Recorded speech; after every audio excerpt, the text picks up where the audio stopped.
Welcome back. आज फिर से हमारा वीडियो होने वाला है स्टैंडर्ड 9 के लिए और कंटिन्यू करेंगे। चैप्टर हमारा 2 है is matter around us pure.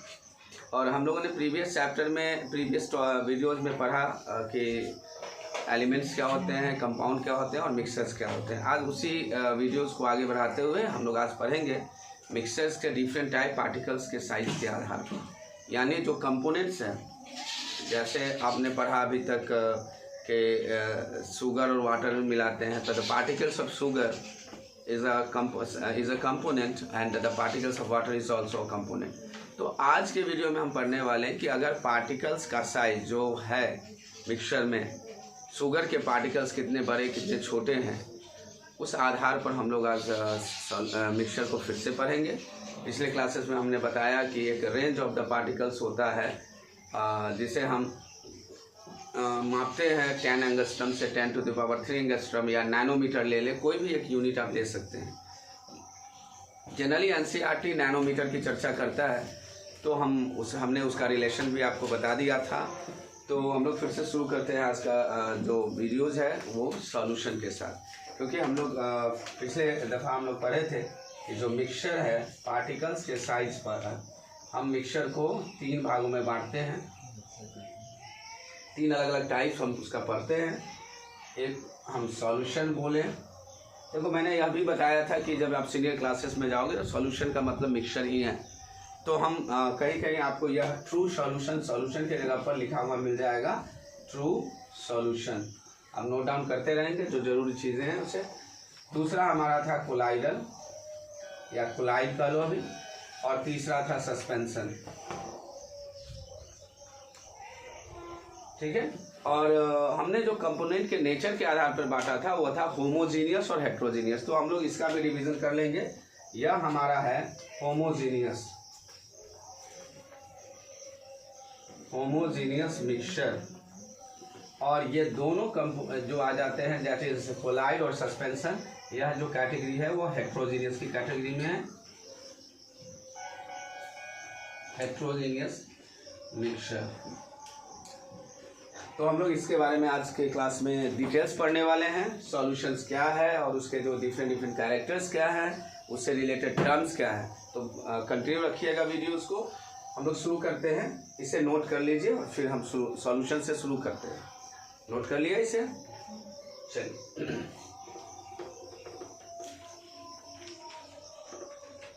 Note करते रहना जो भी जरूरी चीज़ें हैं।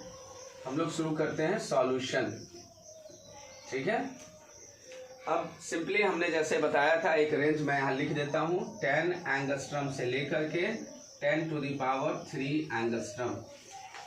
यह एक रेंज ऑफ पार्टिकल्स है जिसे हम कोलाइड की कैटेगरी में रखते हैं। अगर हम इसे लिखना चाहें तो 1 नैनोमीटर टू 100 नैनोमीटर। ठीक है। नैनोमीटर दोनों यूनिट मैंने लिख दिया है। इस रेंज में अगर पार्टिकल्स है तो उसे कहेंगे कोलाइड। तो जाहिर सी बात है, हमने देख लिया अगर पार्टिकल का साइज इससे स्मॉलर है तो हम क्या कहेंगे, सॉल्यूशन। और अगर इस पार्टिकल का साइज इससे ग्रेटर है तो हम कहेंगे सस्पेंशन। तो हम इसका डेफिनेशंस कैसे लिखेंगे अगर हमें पूछा जाए कि व्हाट इज सॉल्यूशन, तो सिंपली हम लोग लिखते हैं it is a homogeneous mixture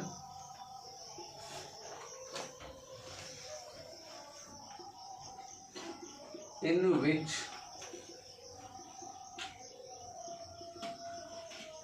particle size is smaller than 10 angstrom या 1 नैनोमीटर। दोनों मैंने लिख दिया है, जो आपको कंफर्टेबल लगे उसे आप नोट कर लेना। देखो कहा कि it is a homogeneous mixture which particle size is smaller than 10 angstrom और 1 नैनोमीटर। एक ऐसा मिक्सचर जिसके पार्टिकल्स के साइज 1 नैनोमीटर से कम हो या 10 एंगस्ट्रम से कम हो। कंफ्यूजन नहीं होना चाहिए, दोनों यूनिट मैंने लिख दिया है। यह आपकी एनसीईआरटी की यूनिट है। जो रेंज है उन्होंने नैनोमीटर के लिए साइज ऑफ पार्टिकल्स को मापा है नैनोमीटर में। अब जरा देखेंगे मैंने बताया कि कंपोनेंट्स, जैसे आप एग्जाम्पल इसका पहले लिख लो, शुगर एंड वाटर, ठीक है, फॉर्म्स सॉल्यूशन जिसे हम शुगर सिरप भी बोलते हैं, शुगर सिरप भी बोलते हैं, ठीक है। या लेमोनेड है, वो भी सॉल्यूशन का एग्जांपल है, लेमन प्लस सॉल्ट या शुगर ले लो, मीठी चीज़ ज़्यादा पसंद है तुम लोगों को, लेमन शुगर एंड वाटर, यह लेमोनेड है,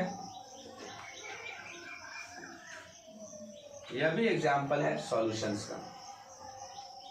बहुत सारे एग्जाम्पल्स बन सकते हैं, आप अपने मन से भी सोच के एक दो एग्जाम्पल्स, अपने एग्जाम्पल्स आप नोट डाउन कर लेंगे। फिर से भी बता दूं, सॉल्यूशन एक होमोजेनियस मिक्सचर है, इसमें पार्टिकल का साइज 10 एंगस्ट्रम या 1 नैनोमीटर से छोटा होता है, और यह कहे कि वो सिंगल फेज होता है, यानी आप उसे बता नहीं सकते, स्पष्ट नहीं बता सकते हैं कि पार्टिकल्स कहाँ हैं, और क्योंकि डिफरेंट फेजेस के पार्टिकल्स मिल करके सिंगल फेज का निर्माण करते हैं। जब आप शुगर वाटर के सॉल्यूशन को देखेंगे, you can not find out the particles of the sugar, you can not see with the naked eye, even microscope, compound microscope में जाकर के आपको दिखेगा। चलिए, तो इसे नोट कर लिया होगा आप लोगों ने। आगे बढ़ते हैं टाइप्स ऑफ सॉल्यूशंस पर। ये सॉल्यूशंस के कितने टाइप, इसे भी मिटा लेता हूँ। चलो, अब जरा देखो टाइप्स ऑफ सॉल्यूशन।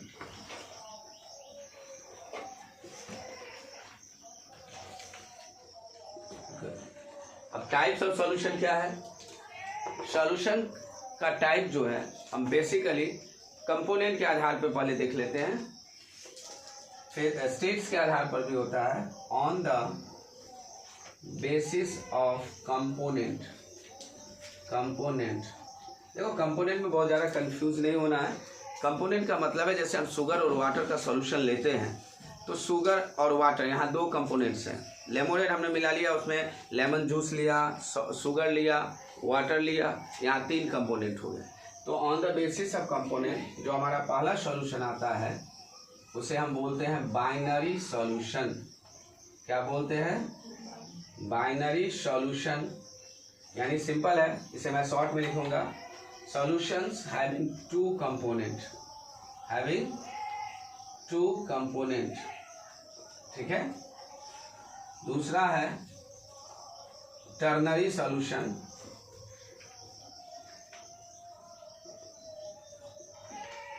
ऐसा सॉल्यूशन जिसमें 3 कंपोनेंट हो, जिसमें 3 कंपोनेंट्स हो। फिर आता है क्वार्नरी,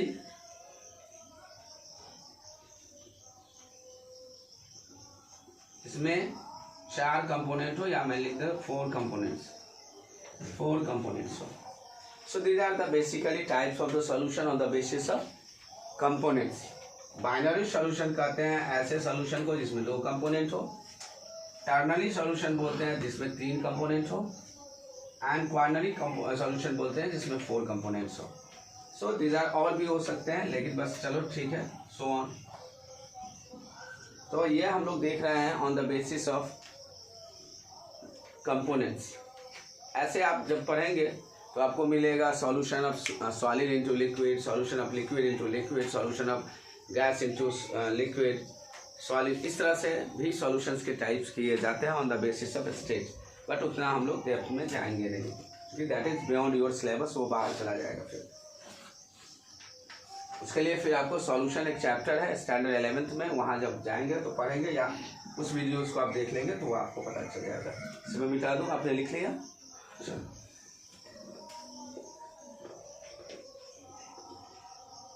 हम लोग लेते हैं बाइनरी सॉल्यूशन। बहुत डिफिकल्ट चीज़ें नहीं है। बाइनरी सॉल्यूशन सिंपल है। मैंने जैसा बताया कि बाइनरी सॉल्यूशन में 2 कंपोनेंट होंगे, तो इसके लिए एक्सप्लेनेशन में बहुत कुछ नहीं। A solution having only 2 components, only 2 components, ऐसे सॉल्यूशन जिसमें सिर्फ 2 कंपोनेंट्स हो और उन्हें एक स्पेशल हम नाम भी देते हैं। फर्स्ट कंपोनेंट आ जाता है हमारा सॉल्यूट और सेकेंड कंपोनेंट को कहते हैं solvent, solute and solvent. Note करते चलना। बाइनरी सॉल्यूशन में 2 कंपोनेंट है जिसे हम पहले बोलते हैं सॉल्यूट और दूसरा बोलते हैं सॉल्वेंट्स। देखो सॉल्यूट और सॉल्वेंट को डेफिनेशन को लेकर के बड़ा 9th के बच्चों के लिए, स्पेशली सीनियर में नहीं 9th के बच्चों के लिए बहुत कंट्राडिक्शन होता है, तो इसे मैं क्लियर कर दूं। लिख लेंगे यहीं पर कि the component which is present in less amount in the solution, यानी सॉल्यूट हम वैसे कंपोनेंट को कहते हैं जो सॉल्यूशन में बहुत लेस अमाउंट में होता है या कम अमाउंट में होता है। ठीक है। सॉल्वेंट क्या है? जस्ट इसका रेसिप्रोकल होगा, रिवर्स करेंगे कि द कंपोनेंट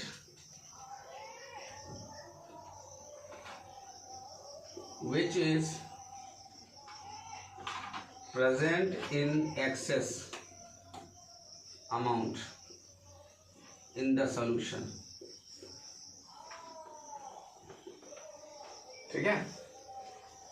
यानी सिंपल फिर से मैं बता दूं, बाइनरी सॉल्यूशंस के 2 कंपोनेंट है।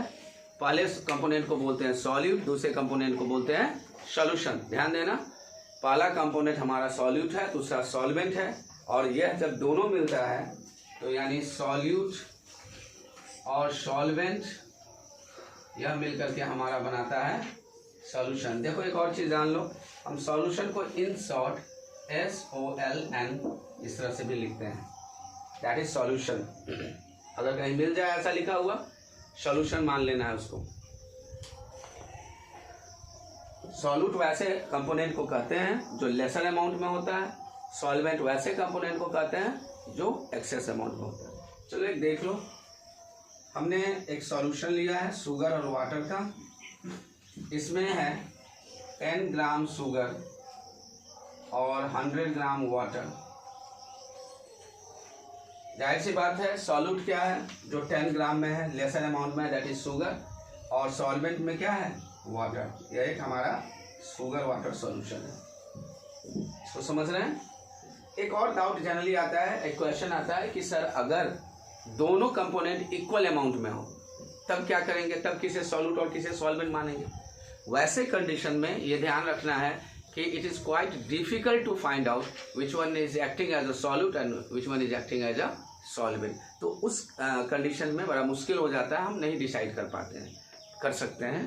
तो जनरली यहाँ रखना है कि if there is variation in the amount we can easily find out. अगर वेरिएशन नहीं है तो फिर यह डिफिकल्ट है। फिर उसका आगे का प्रैक्टिकल अप्रोचेज होता है, उसके बारे में अभी आप नहीं पढ़ना है। तो समझ गया, इसको मैं इसे नोट कर लें। नोट कर लिया।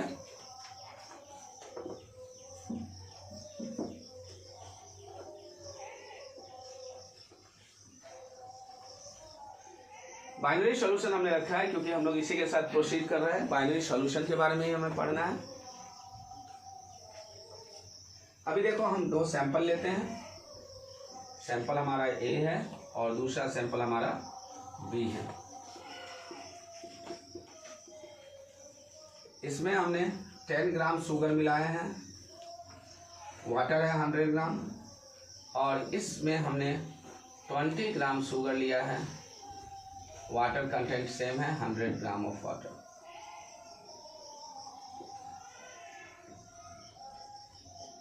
आप क्या देख रहे हो कि amount of solute is excess in B and less in A। समझ रहे हैं, यानी सॉल्यूट B में ज़्यादा है, A में कम है। तो इस तरह के कंडीशंस को हम रिप्रेजेंट करते हैं, एक टर्म आता है कॉन्सेंट्रेशन ऑफ सॉल्यूशन। क्या आता है, कॉन्सेंट्रेशन ऑफ सॉल्यूशन, जहां हम अमाउंट ऑफ सॉल्यूट को एक्सप्रेस करते हैं। उस टर्म को हम कॉन्सेंट्रेशन ऑफ सॉल्यूशंस बोलते हैं। अभी आप देख लें, फिर से इसे बना भी लें ताकि आपकी मेमोरी में रहे। कि हमने 2 सैंपल लिया, sample A and sample B. Sample A में हमारा 10 gram of sugar dissolve in 200 gram of water and in sample B 20 gram of sugar dissolve in 100 gram of water. इन दोनों कंडीशंस को हम रिप्रेजेंट करते हैं, अमाउंट ऑफ सॉल्यूट को represent करते हैं। एक टर्म है जिसे हम बोलते हैं कॉन्सेंट्रेशन। क्या बोलते हैं? कॉन्सेंट्रेशन। तो हम लोग कॉन्सेंट्रेशन ऑफ सॉल्यूशन पढ़ेंगे। से बना लिया हो, बनाने से ये होगा when ever you will revise, जब आप करते हो तो डायग्राम से आपको समझ में आ जाने वाला है कि हम क्या करने जा रहे हैं, क्या करने। यहाँ कॉन्सेंट्रेशन को कैसे हम डिवाइड करते हैं,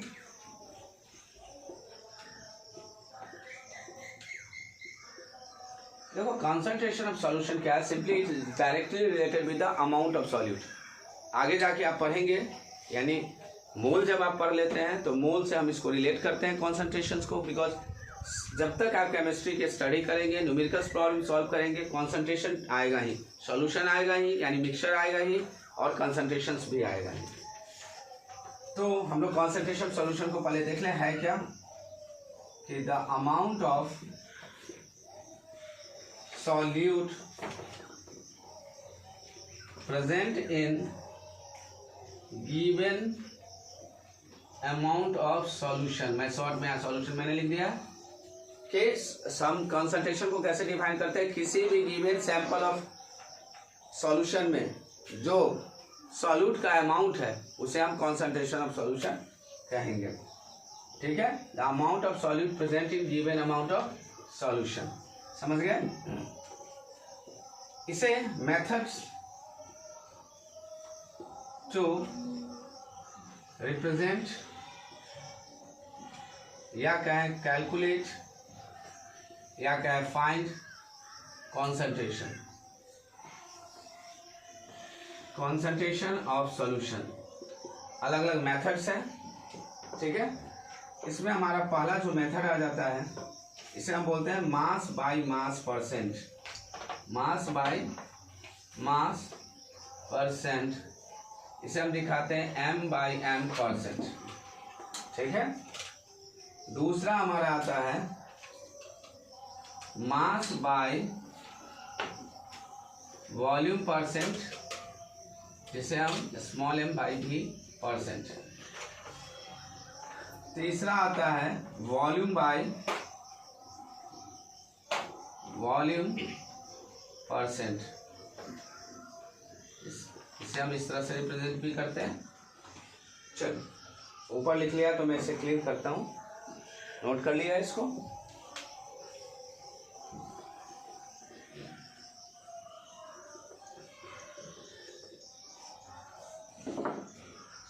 देखो ये जो 3 मेथड्स है ये आपके 9th के लिए हैं, mass by mass percent, mass by volume percent, volume by volume percent. अब जो चौथा मेथड है, बस नाम आप जान लो, ये आपको पढ़ना अभी नहीं है। जब आप 11th में 12 में सॉल्यूशन पढ़ोगे या 11th में बेसिक कॉन्सेप्ट जब पढ़ोगे तो उसको इसके बारे में बताया जाएगा। अगर आप इंटरेस्टेड होगे तो मैं अगले वीडियोज़ में इसको बता दूंगा, डिस्कस करूंगा, लेकिन इसके लिए मूल जानना जरूरी है जो आपका चैप्टर 3 है। तो इसे हम बोलते हैं मोलैरिटी, जिसे हम दिखाते हैं कैपिटल M से। 5 है हमारा मोलैलिटी, जिसे हम दिखाते हैं स्मॉल m से। 6 है नॉर्मलिटी, जिसे हम दिखाते हैं कैपिटल N से। ये बहुत इंपॉर्टेंट है। 7th हमारा है मोल फ्रैक्शन, मोल फ्रैक्शन, और 8th ppm से बोलते हैं पार्टिकल्स या parts per million, sorry parts per million. आप अक्सर सुनते होंगे एयर क्वालिटी, वाटर की प्योरिटी, पॉल्यूशन इन वाटर, इन सब चीज़ों को एयर का पॉल्यूशन और वाटर में हम जनरली हम ppm यूज़ करते हैं। आप सुनते भी होंगे पॉल्यूशन इतना ppm इंक्रीज कर गया, ये ppm घट गया, वगैरह वगैरह। तो ये है पार्ट्स पर मिलियन। ठीक है, फिर से मैं बता दूं, ये सारे मेथड्स हैं कॉन्सेंट्रेशन को कैलकुलेट करने का, निकालने का। जिसमें 3 मेथड्स जो हैं जो आपको स्टैंडर्ड 9 के लिए है, जैसे mass by mass percent, mass by volume percent, volume by volume percent. इसके बारे में हम डिटेल सभी पढ़ेंगे। फिर हमारा 4 आता है molarity, molality, normality and mole fraction. Last but not least that is ppm, that is parts per million. हो गया, इसे नोट डाउन कर लो।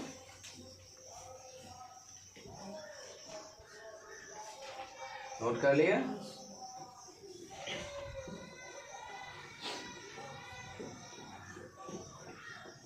देखो हम निकालते हैं mass by mass percent.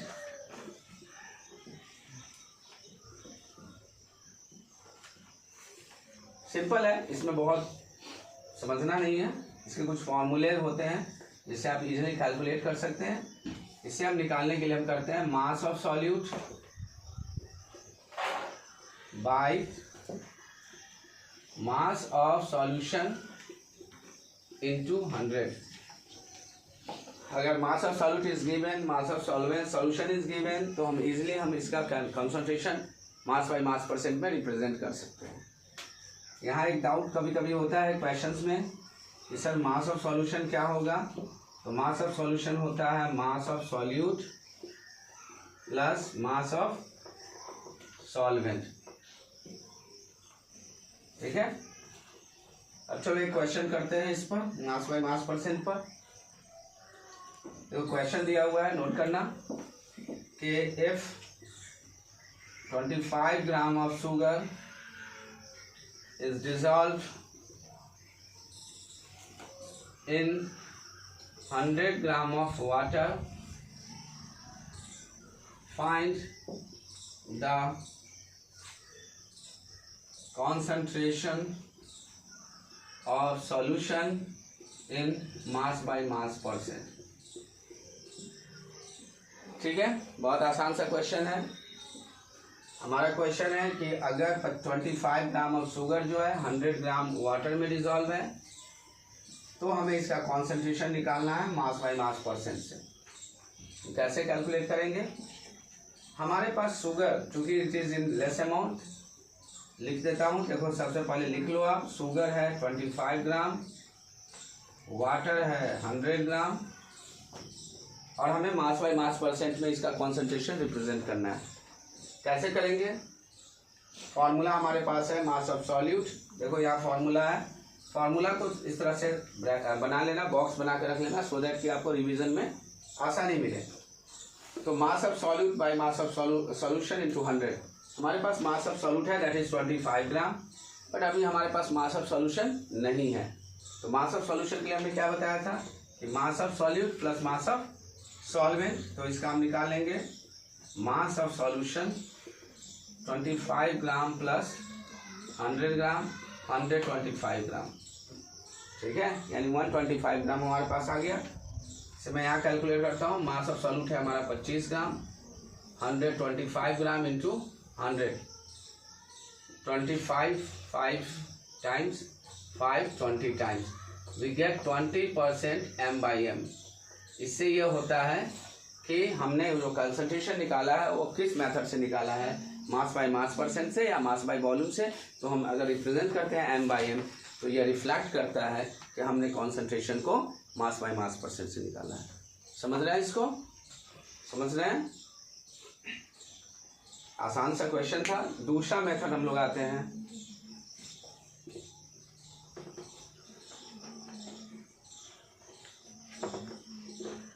Mass by volume. Volume simple है, इसे कैपेसिटी ऑफ सॉल्यूशन भी बोलते हैं, या इसको अभी नहीं समझेंगे। दूसरा देखिए, मास बाय वॉल्यूम सिंपल है, mass of solute by volume of solution into litre आप ले सकते हो, मिलीलीटर भी ले सकते हो, into 100. This is the formula to calculate concentration in mass by volume. Third हमारा आता है volume by volume. Volume by volume percent, mass by mass, mass by volume percent था ये। इसमें है volume of solute by volume of solution into 100।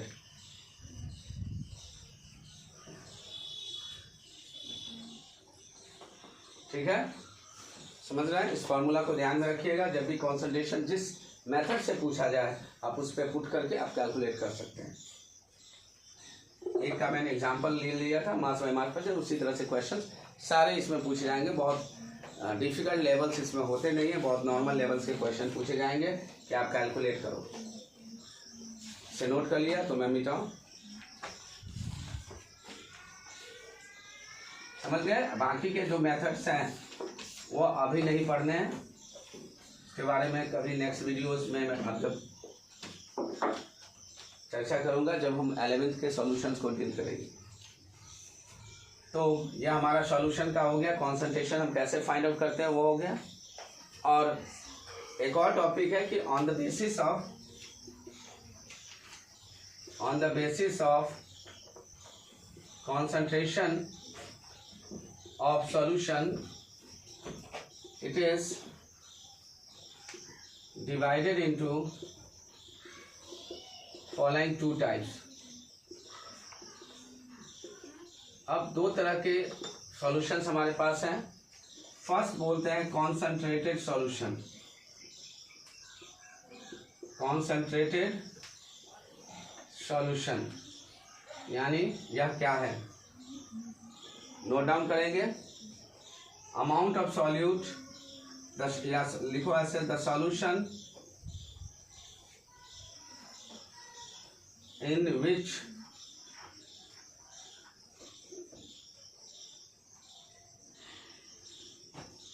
maximum amount of solute is present in solution at the given temperature, at the given temperature में भी saturated करके करेगा solution. ठीक है, मैक्सिमम अमाउंट है, अधिक मात्रा में सॉल्यूट है। ठीक है, जैसे इसको समझो ऐसे, हमारे पास दो सैंपल्स हैं, sample A and sample B. हमने दो सैंपल्स लिए हैं सॉल्यूशन के, शुगर वाटर ही लेते हैं। तो इसमें 10 ग्राम है 100 ग्राम ऑफ वाटर, 20 ग्राम है 100 ग्राम ऑफ वाटर।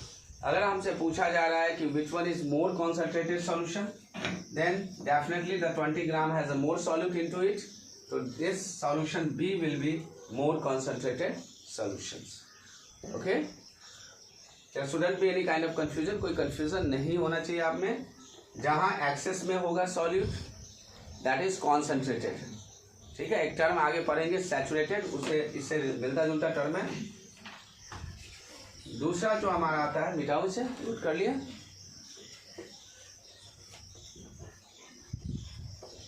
दूसरा हमारा आता है डाइल्यूट सॉल्यूशन। डाइल्यूट सॉल्यूशन यानी a solution in which amount of solute is very less और लेस, वेरी लेस, कम हो। ठीक है, जनरली आपने पढ़ा होगा कॉन्सेंट्रेटेड एसिड, डाइल्यूट एसिड, तो वहाँ water as a solvent work कर रहा है। तो जनरली वाटर के रेफरेंस में कहेंगे तो अगर सॉल्यूट ज़्यादा हो, वाटर का अमाउंट कम हो, in comparison of solute, definitely दो सैंपल लेते हैं, एक में ज़्यादा सॉल्यूट हो, एक में कम हो, तो जिसमें ज़्यादा होगा वो कंसनट्रेटेड, ज़्यादा कंसनट्रेटेड होगा। यहाँ आप देखिए डाइल्यूट कहते हैं जिसमें एक्सेस अमाउंट में जो है सॉल्वेंट प्रेजेंट है, दैट इज डाइल्यूट सॉल्यूशन। और ज़्यादा इसमें नहीं है, हम एसिड के रेफरेंस में डाइल्यूट और कंसंट्रेटेड हमने पढ़ा भी है। ठीक है, एक आता है सैचुरेटेड सॉल्यूशन। क्या आता है? Saturated and unsaturated. लिख लीजिए, सैचुरेटेड सॉल्यूशन। अब सैचुरेटेड सॉल्यूशन क्या है? तो देखो इसमें सॉल्युबिलिटी का कुछ टर्म है, रिलेशन है सॉल्युबिलिटी के साथ, तो हम टेम्परेचर के साथ इसको अटेंड करेंगे, इसको समझेंगे कि a solution in which maximum solute is dissolved at given temperature, यानी उस टेम्परेचर पर जो अमाउंट ऑफ सॉल्यूट है, जितना मिलना था वो मिल चुका है, अब नहीं मिलने वाला है। जैसे यू टेक कंटेनर, आपने इसमें वाटर लिया और हमने कुछ शुगर ऐड किया, इसमें कुछ शुगर ऐड किया, sugar initially when you stir it, मिलाते हो आप तो यह शुगर डिजॉल्व होता चला जाता है, बट अ टाइम कम जब इसमें सॉल्युबिलिटी शुगर की क्या होती है, कम हो जाती है, अब नहीं होना लगता है, शुगर के दाने जो है यहाँ बैठने लगते हैं, crystals of sugar start settling down in the bottom. तो उस टेम्परेचर पर यह सॉल्यूशन क्या हो गया, सैचुरेटेड हो गया। और ध्यान देना, सैचुरेशन या अनसैचुरेशन, सैचुरेटेड होना या नहीं होना यह किस पर डिपेंड कर रहा है, टेम्परेचर पर।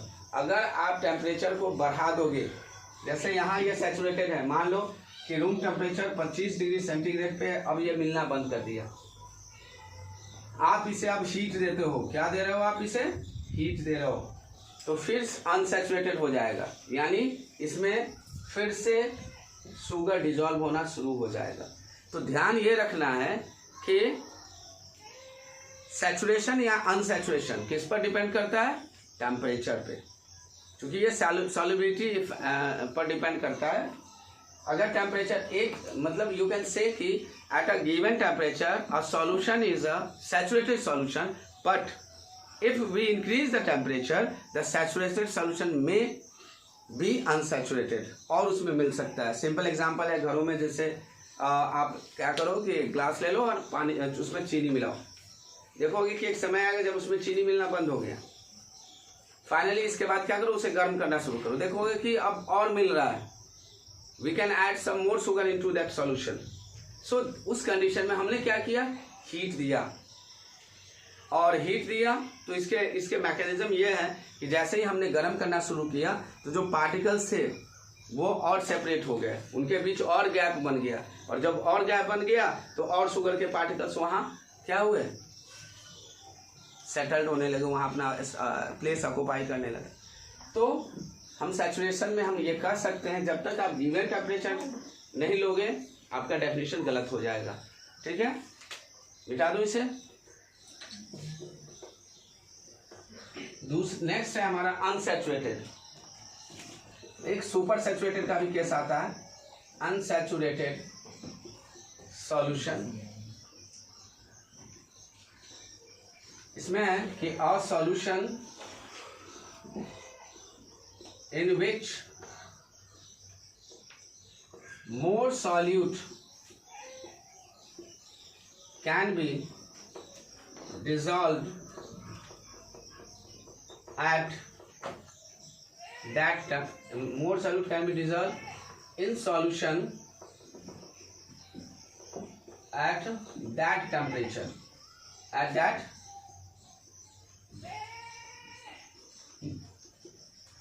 यानी ऐसा सॉल्यूशन जिसमें हम और सॉल्यूट मिला सकते हैं।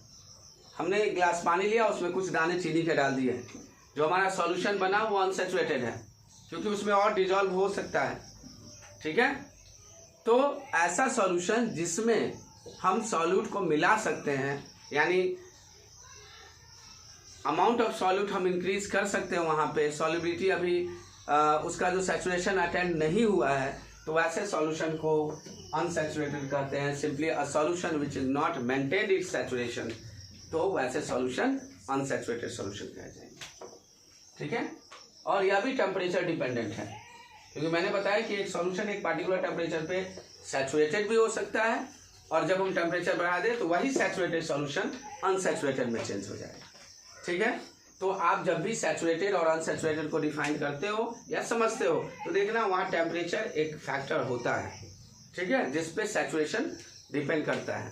तो ये सब था। फिर से एक बार मैं सारी टॉपिक को जो आज मैंने डिस्कस किया इस वीडियोज में मैं डिस्कस कर देता हूँ। हमने आज डिस्कस किया कॉन्सेंट्रेशंस, मेथड्स ऑफ कॉन्सेंट्रेशंस और टाइप्स ऑफ सॉल्यूशंस, जिसमें हमने डिस्कस किया कॉन्सेंट्रेटेड डाइल्यूट सॉल्यूशंस, इसके बाद हमने किया सैचुरेटेड सॉल्यूशन और अनसैचुरेटेड सॉल्यूशन। ठीक है, हमारा एक टॉपिक इसमें लेफ्ट रह रहा है जिसे हम सॉल्युबिलिटी बोलेंगे, because solubility is itself a good topic. तो हम नेक्स्ट वीडियोज में सॉल्युबिलिटी के साथ आपको डिस्कस करेंगे। Till then, thank you, very best.